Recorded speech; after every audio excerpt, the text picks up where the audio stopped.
ইমান কাগজ পত্ৰ সব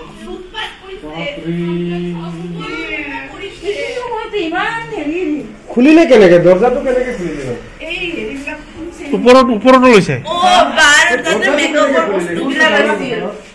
লৈ গৈছে সব লক আছিল ইগলা মানে কেনেকৈ আপোনাৰ ঘৰত কি সংঘটিত হ'ল আসলতে আমাৰ গোসাইগড় কোহিনুৰ থিয়েটাৰ প্ৰদৰ্শিত হৈ আছে তো আমি আৰু মই থিয়েটাৰ কমিটিৰ লগত সক্ৰিয়ভাৱে জড়িত হৈ আছিলোঁ আৰু এই সন্দৰ্ভত মই ধৰ ঘৰৰ পৰা 5টামান বজাতে ওলাই গ'লোঁ তাৰপিছত সকলো ফেমিলিৰ সকলো সদস্যই থিয়েটাৰ চাবলৈ গৈছিলে তাত যাওঁতে মোৰ ঘৰত চোৰ সোমাই প্ৰায় মোৰ কেছ টকা 3 লাখ মান টকা আছিলে 3 লাখ টকা কেছ এই 3 লাখ টকা লৈ গৈছে আৰু ধৰ 15 তোলামান মোৰ ফোন আছিলে সব উঠা কৰি সব বস্তু মানে উলট পালটকৈ প্ৰতিটো ৰুমে উলট পালটকৈ মানে চাইকেলৰ পিছতে লৈ গৈছে এনেকুৱা আৰু আমি যেতিয়া আহি দেখোঁ মানে